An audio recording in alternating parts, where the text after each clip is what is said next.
Hello, magandang araw, good day, good afternoon, good evening, kung saan man kayo sa dako ng mundo. Okay, I'm Coach Bonnie Benitez na magbigay sa atin ng tutorial patungkol sa Live Good. This time guys, in this video, tuturuan ko kayo kung paano mag-enroll ng bagong member sa Live Good using credit card. Ang senaryo dito guys is meron kang prospect na nakuha mo sa malayong lugar.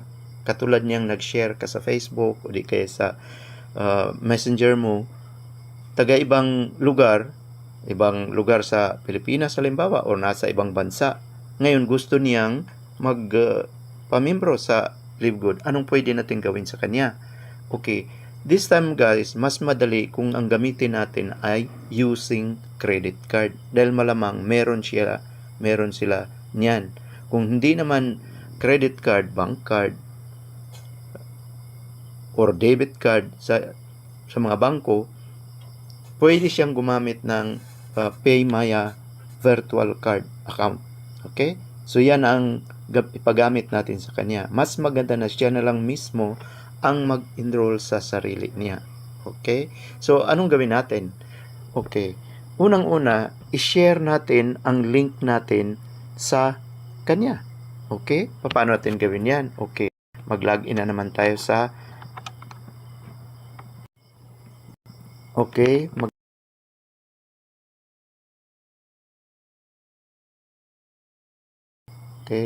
login kayo sa account nyo.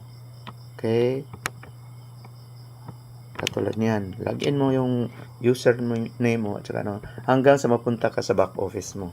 Okay, dito sa back office mo, ang gagawin mo, kailangan mong i-share ang link mo, sponsor link mo. Saan yan? Dito sa pinaka-bottom. Ito yung pinaka-link sa Power Landing page mo. Okay? I-share mo yan doon sa prospect mo. Halimbawa, meron akong prospect na nakita ko sa messenger. Okay? So, i-share ko yung ano ko. Tawag nito, landing page ko. At ito yun. Long press mo lang yung green text sa landing page mo. Copy link address. Okay? And then, lalabas tayo rito. Pupunta tayo sa by using these 3 arrows below. Lalabas at pupunta ka sa mismong messenger. Okay. Dito sa messenger. Okay. Halimbawa itong bagong nakita kong si Bear Baldunman. Okay. Katulad niyan. Hindi kaya, okay, hindi ito magandang example, yung bago talaga. So itong si Cham Cham. Okay. Yan, i-click ko. Bago yan. Okay. Now, gumawa ka ng message sa kanya. Sabihin mo na, meron akong isend na link sa'yo. Okay? Either sabihin mo, panoorin mo, o di kay click mo yung video, panoorin mo yung video, and then, kailangan niyang maglagay ng reservation. So, dito, gagawa tayo ng message. Hello. Okay, for example, yan ang message. Hello, hi. I have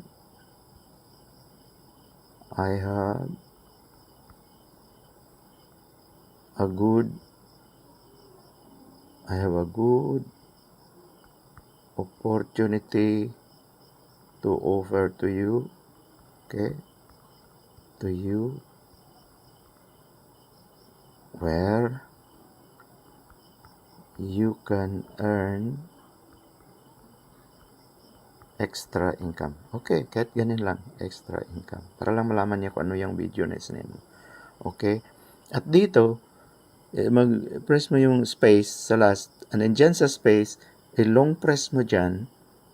Tsaka kunin mo yung kamay mo. May makita kang ito. Paste, select all, select. Click mo yung paste. Okay? Ang mangyari, yung link sa webpage mo, mapunta rito. Okay, na-paste na dito. At ito ang i-send mo sa kanya. Okay? Ganyan. So, yan. Yung link mo, nag-appear na sa kanya. At din sabihan mo siya na, gawin niya, i-click niya itong text link na livegoodtour.com. Okay? Pag-click niya, yan, makita niya ang video sa website mo. Okay? Welcome to Rimas Humanities. Okay? Website. Nasa website ko na siya. Okay? Sa back office. Pwede niyang panoorin ang video. Click lang niya itong video. At then, sabihan mo siya mag-scroll up. At dito, maglagay siya ng bagong mga pangalan. Okay? Halimbawa, ilagay ko lang dito yung sa akin. Okay? Kahit meron na ako.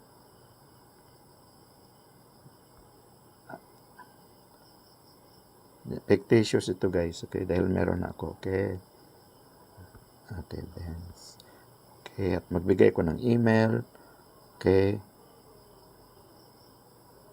Jaros Cabanti at meron. Okay, yan, email. Tapos, ang gawin niya, click niya itong reserve my position now. Okay. Okay, so nakita mo, nagbago yung screen. Ang sabi dyan, congratulations, Ronnie. Your free temporary enrollee position is in Thursday cutoff. Okay. Anyway, may mga counter dyan para yan sa dahil yung reserve position mo, kailangan ma-activate yun within this hours and minutes. Okay? Para ma-retain mo yung reserve position mo sa matrix. Okay? Now, dito, ang gawin niya rito, i-click niya itong lock in your position. Okay? Press. And then, makita niyo, create an account. Okay? Then, so dito, ilagay na niya ang mga detalye niya. Kailangan mag-create siya ng username. For example, okay, Bonnie Benz ang lagay ko. For example, Bonnie Benz. Wow, 2000. So, yan yung username ko, for example. And then, password. Mag-create ka ng password na ito yung client mismo ang gagawa nito, ha. Sabihan mo siya na ito ang gagawin niya. Okay? Lagay niya 5 to 16 characters. Gawa siya ng password. Okay? Example.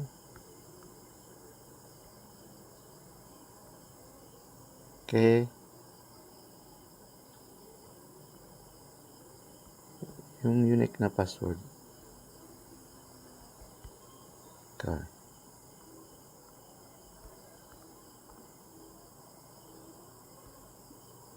Okay. Select your membership option. Okay. Option 1, one time $40 sign up plus $9.95 total of $9.95. Okay. Option 2 is $49 plus 99 plus 139 kung gusto mo ng yearly. Okay. Billing and shipping information. Pilapan mo ito lahat. Papilapan mo sa kanya. Okay.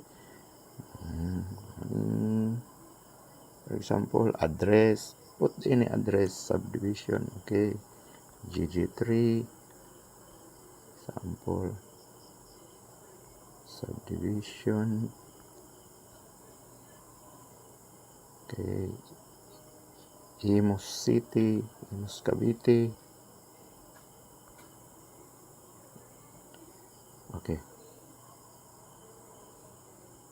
Tapos province, Cavite, halimbawa Cab. And then postal codes. Alamin mo yung totoong postal code niya. Okay. Select payment method. Okay. Ito yung kailangan gamitin niya. Ang option lang niya dito is pay using credit card. Okay?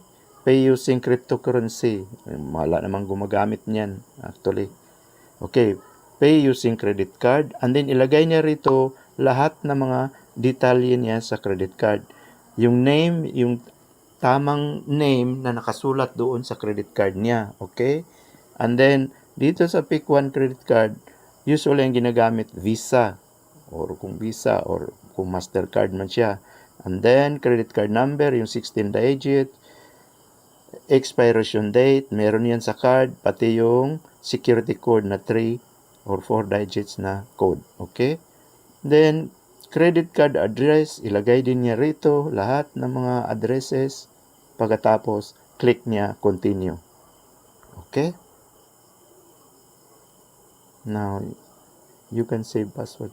Okay. Not now. Hindi naman natin i-save. Okay. Then ito makita niya, the following errors of occurred, invalid phone number. See, kailangan mo maglagay ng valid phone number. Okay. Pwede ko ring lagyan para magtuloy tayo. Palagay mo sa kanya yung tunay na phone number. 091 3, 4, 5, 6, 7, 8. Okay. And then, click again. Continue. Siyempre, maghanap yan po. So, maraming error to guys.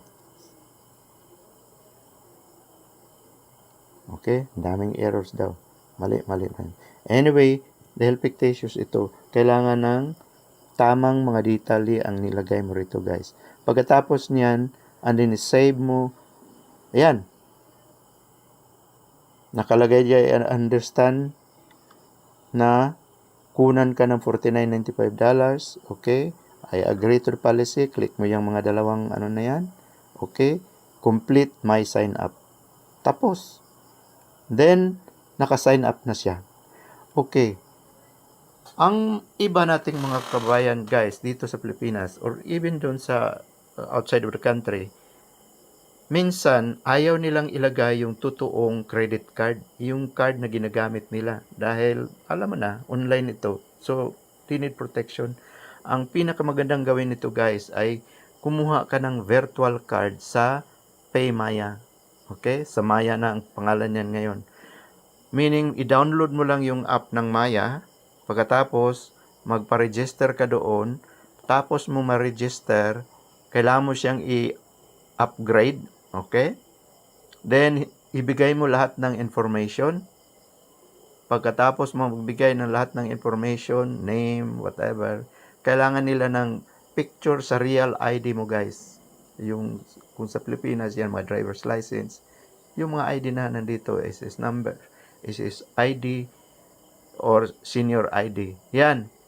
Pwedeng gamitin sa PayMaya. And then, magpa-selfie ka. Na itong procedure na to, nayawan ng iba kasi medyo matagal i-approve. Okay? Hindi yan i-approve guys kung hindi klaro yung mga picture mo sa ID, hindi klaro yung ano mo, selfie mo. So, yan ang matagalan. Pero yun ang pinaka-best na gamitin. Pagkatapos na ma-approve yun guys, mag-apply ka ng bagong credit card sa PayMaya. Dalawa ang option mo sa credit card, guys. Ibigay yan sa'yo. Option 1 is physical card. Okay? Yung option 2 ay yung tinatawag na virtual card. Doon sa virtual card, magkaroon ka ng picture sa credit card. Parang totoo. Picture nga lang, hindi physical. And then meron doong number na lalabas. Yung 16-digit number, pati yung mga expiration date at saka yung yung CSB, yung 3-digit code. Okay. Pagka bigay sa iyo niyan, usually hindi mo makita fully ang ang number sa card. Kailangan i-press mo yung icon na parang mata, pilik mata. Pag press mo doon, kailangan ng password. Bigay mo lang yung password mo. And then, makita mo na fully ang number. At yung number na yun ang gamitin mo dito sa blanco na credit card. Okay? So, alam nyo na kung paano gamitin ang PayMaya card. Then, dito, complete my sign up, member na siya, guys. Okay? So, click mo lang itong dalawa na to. So, complete my sign up. Hindi natin makumpleto ngayon dahil maraming errors. Dahil hindi naman ito totoo, guys. Okay?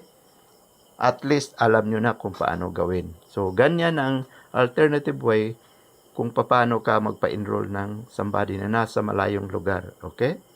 Pagkatapos niyan, siya naman gumawa ng username at saka ID niya, sabihan mo siya na mag-login siya sa LiveGood back office niya.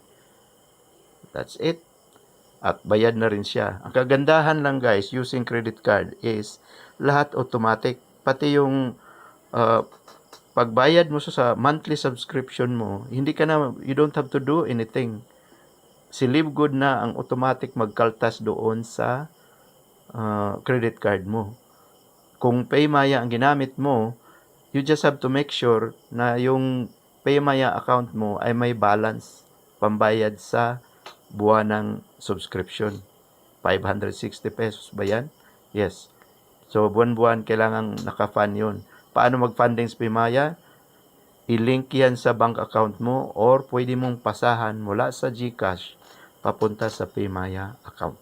Pwede yan guys. At yun ang pambayad. Okay? So, ganyan magpa-member ng bago into LiveGood. Okay, for now, sign out tayo guys. Until the next video.